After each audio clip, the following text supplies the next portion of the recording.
ஸ்ரீ காளிமாதா ஜோதிடம் பிரபல ஜோதிடர் பண்டித் மகாராஜா. தொழில், காதல், திருமணம், குழந்தை பாக்கியம் மற்றும் மந்திர சூனிய பிரச்சனைகளுக்கு நிரந்தர தீர்வு. This is Kural Media, your trusted source for global news. இது குரல் மீடியா செய்திகள்.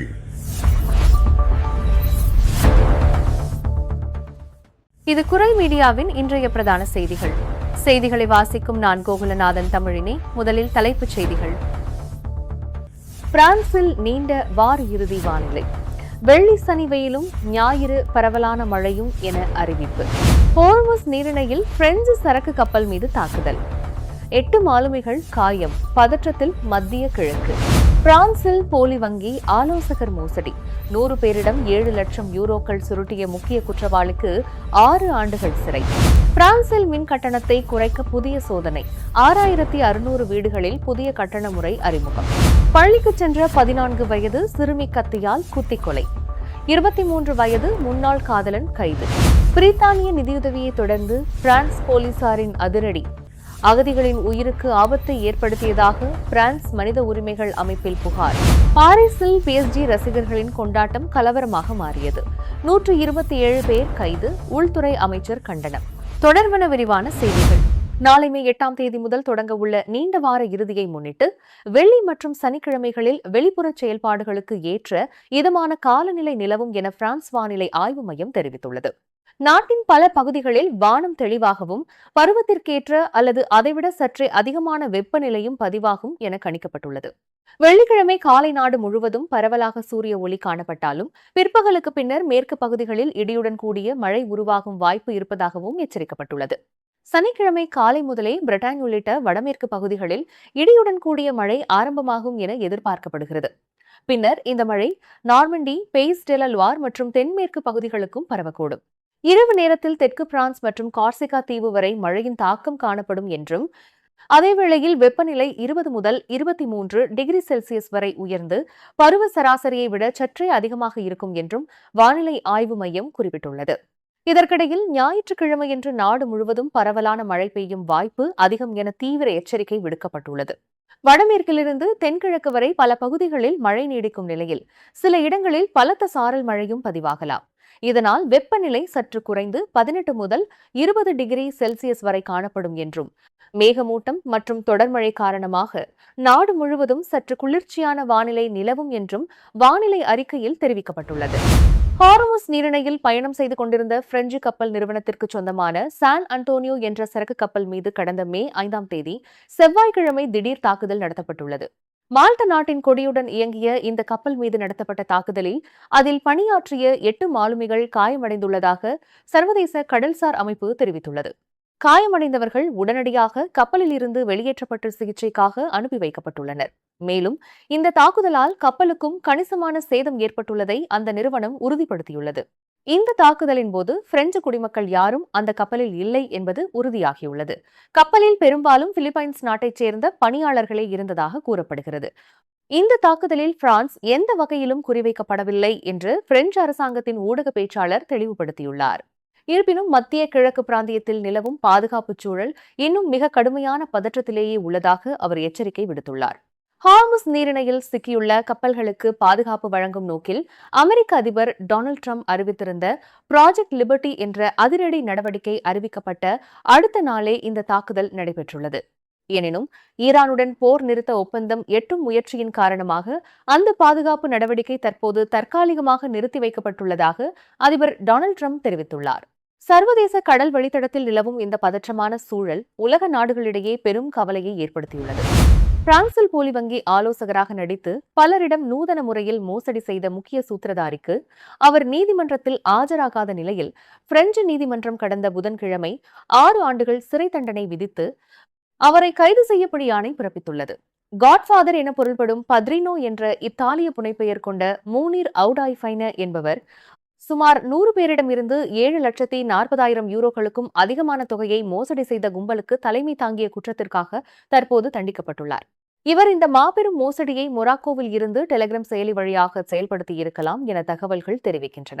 கடந்த ஏப்ரல் 2022 மற்றும் ஏப்ரல் 2023க்கு இடையில் இந்த மோசடியில் கூட்டாளிகளாக பங்கேற்ற மேலும் 8 பேர் குற்றவாளிகளாக கண்டறியப்பட்டு அவர்களில் பெரும்பாலானோருக்கு ஒத்திவைக்கப்பட்ட தண்டனைகள் வழங்கப்பட்டுள்ளன.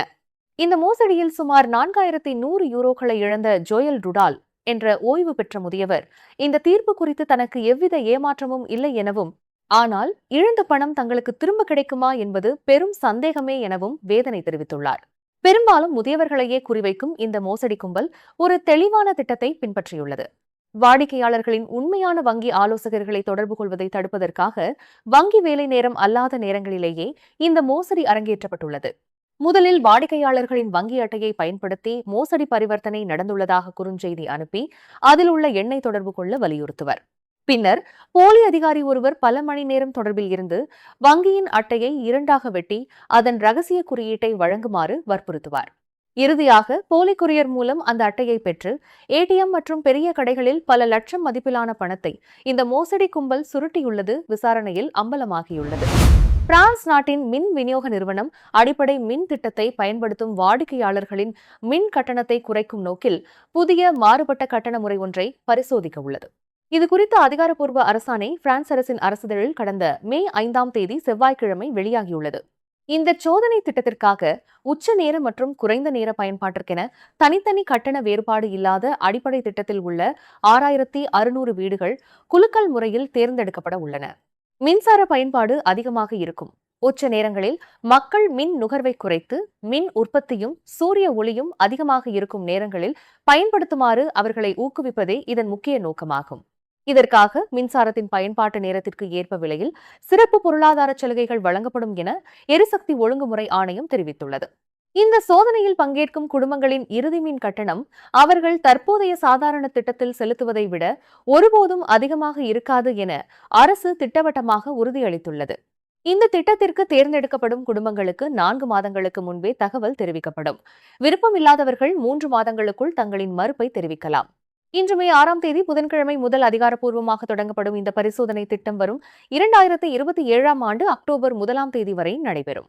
இதன் முடிவில் முழுமையான ஆய்வறிக்கை அரசிடம் சமர்ப்பிக்கப்பட்டு நாடு முழுவதும் அமல்படுத்தப்படுமா என்பது முடிவாகும். ஸ்ரீ காளிமாதா ஜோதிடம் பிரபல ஜோதிடர் பண்டித் மகாராஜா. தொழில், கல்வி, வியாபாரம் மற்றும் மந்திர சூனிய பிரச்சனைகளுக்கு நிரந்தர தீர்வு. பிரான்சின் ஐஸ்ன மாவட்டத்தில் உள்ள ஃபேர் அண்ட் டார்னோய் பகுதியில் பள்ளிக்கு நடந்து சென்று கொண்டிருந்த 14 வயதான குளோயே என்ற மாணவி கடந்த மே 6ஆம் தேதி புதன்கிழமை கொடூரமாக கத்தியால் குத்தி கொலை செய்யப்பட்டுள்ளார். அண்டு மன்மொரன்சி கல்லூரியில் 3ஆம் ஆண்டு பயின்று வந்த இந்த சிறுமி காலை சுமார் 8 மணியளவில் கழுத்தில் பலத்த கத்திக்கத்து காயங்களுடன் இரத்த வெள்ளத்தில் சடலமாக கண்டெடுக்கப்பட்டுள்ளார். இந்த கொடூர சம்பவம் தொடர்பாக தீவிர தேடுதல் வேட்டைக்கு பிறகு 23 வயதுடைய இளைஞர் ஒருவரை சம்பவ இடத்திலிருந்து 25 கிலோமீட்டர் தொலைவில் உள்ள சாய்சன்ஸ் பகுதியில் புதன்கிழமை மாலை 6 மணியளவில் காவல்துறையினர் அதிரடியாக கைது செய்துள்ளனர். விசாரணையில் கைது செய்யப்பட்ட அந்த இளைஞர் சிறுமியின் முன்னாள் காதலன் என்பது தெரியவந்துள்ளது. சிறுமியுடன் தனக்கு காதல் உறவு இருந்ததாகவும் அது சமீபத்தில் முறிந்துவிட்டதாகவும் அவர் தெரிவித்துள்ளார். மேலும் சம்பவம் நடந்த நேரத்தில்தான் அங்கு இருந்ததையும் கத்தியை பயன்படுத்தியதையும் ஒப்புக்கொண்ட அந்த இளைஞர் சிறுமியை கொல்லும் நோக்கம் தனக்கு இல்லை என மறுத்துள்ளார்.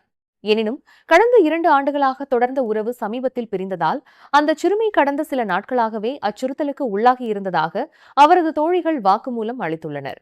கைது செய்யப்பட்ட நபர் ஏற்கனவே கடந்த 2023ஆம் ஆண்டில் முறையான காரணமின்றி ஆயுதம் வைத்திருந்த குற்றத்திற்காக காவல்துறைக்கு பரிச்சயமானவர் என அரசு தரப்பு வழக்கறிஞர் தெரிவித்துள்ளார். தலைமறைவாக இருந்த இந்த சந்தேக நபரை கண்டுபிடிக்க 85க்கும் மேற்பட்ட காவல்துறையினர், ட்ரோன்கள், மோப்ப நாய்கள் மற்றும் சிறப்பு படையினர் கொண்ட மிகப்பெரிய தேடுதல் வேட்டை நடத்தப்பட்டுள்ளது. இந்த துயர சம்பவத்தை தொடர்ந்து அந்த பகுதி மக்கள் மற்றும் மாணவர்களின் பெற்றோரிடையே கடும் அச்சமும் பதற்றமும் நிலவி வருகிறது. மாணவர்களுக்கு ஆதரவளிக்கும் வகையில் கல்லூரி வளாகத்தில் சிறப்பு மருத்துவ மற்றும் உளவியல் அவசர பிரிவு ஒன்று உடனடியாக அமைக்கப்பட்டு செயல்பட்டு வருகிறது. இது தொடர்பாக கொலை வழக்கு பதிவு செய்யப்பட்டு புலனாய்வு பிரிவினர் தற்பொழுது தீவிர விசாரணையை மேற்கொண்டு வருகின்றனர். பிரான்சிலிருந்து ஆங்கில கால்வாய் வழியாக பிரித்தானியாவுக்குள் சிறு படகுகள் மூலம் நுழையும் புலம்பெயர்வோரை கடுமையாக கட்டுப்படுத்துவதற்காக பிரித்தானிய அரசு பிரான்சுக்கு பெரும் தொகையை நிதியுதவியாக வழங்கியுள்ளது. இந்த நிதியுதவியை தொடர்ந்து முதன்முறையாக புலம்பெயர்வோருக்கு எதிராக பிரான்ஸ் காவல்துறையினர் அதிரடி நடவடிக்கை ஒன்றினை மேற்கொண்டுள்ளனர். கடந்த ஞாயிற்றுக்கிழமை பிரான்சிலிருந்து புறப்பட்ட புலம்பெயர்வோர் படகு ஒன்றை தடுத்து நிறுத்துவதற்காக பிரெஞ்சு காவல்துறையினர் அந்த ரப்பர் படகை கத்தியால் கிழித்து சேதப்படுத்தியுள்ளனர். அந்த படகில் சுமார் 25 பேர் இருந்த நிலையில் காவல்துறையினர் கத்தியால் கிழித்ததால் படகில் இருந்த காற்று வேகமாக வெளியேறியுள்ளது. இதனால் மரண பயத்தில் பதற்றமடைந்த புலம்பெயர்வோர் உடனடியாக கரைக்கே திரும்பியுள்ளனர். அதிர்ஷ்டவசமாக அந்த படகு ஆழமற்ற இடத்தில் நின்றதால் யாருக்கும் எந்தவித உயிர் சேதமோ பிரச்சனையோ ஏற்படவில்லை. இருப்பினும் கடலில் நின்ற படகை கத்தியால் கிழித்து அதிலிருந்தவர்களின் உயிருக்கு காவல்துறையினர் வேண்டுமென்றே ஆபத்தை ஏற்படுத்தியதாக மனித உரிமை தொண்டு நிறுவனம் ஒன்று பிரான்ஸ் மனித உரிமைகள் அமைப்பில் கடுமையான புகார் அளித்துள்ளது. மேலும் நடுக்கடலில் நிற்கும் படகுகளுக்கு எவ்வித சேதமும் விளைவிக்கக்கூடாது என பிரான்ஸ் காவல்துறைக்கு தெளிவான விதிகள் உள்ள நிலையில் காவல்துறையினர் இந்த விதிகளை அப்பட்டமாக மீறியுள்ளதாக குற்றம் சாட்டப்பட்டுள்ளது. இது தொடர்பாக காவல்துறையினருக்கு எதிரான புகார்களை விசாரிக்கும் அதிகாரப்பூர்வ அமைப்பிலும் முறைப்பாடு செய்யப்பட்டுள்ளது. சாம்பியன்ஸ் லீக் கால்பந்து தொடரின் அரையிறுதிப் போட்டியில் ஜெர்மனியின் பயர்ன் மியூனிக் அணிக்கு எதிராக பாரிஸின் PSG அணி 1-1 என்ற கோல் கணக்கில் சமன் செய்து மொத்தத்தில் 6-5 என்ற கோல் கணக்கில் வெற்றி பெற்று இறுதிப் போட்டிக்கு தகுதி பெற்றுள்ளது. இந்த மாபெரும் வெற்றியை கொண்டாடும் வகையில் பிரெஞ்சு தலைநகர் பாரிஸில் ரசிகர்கள் ஈடுபட்ட கட்டுக்கடங்காத கொண்டாட்டங்கள் பெரும் வன்முறையாக மாறியதில் 127 பேர் காவல்துறையினரால் அதிரடியாக கைது செய்யப்பட்டுள்ளனர் என உள்துறை அமைச்சர் லாரன் நுனஸ் தெரிவித்துள்ளார்.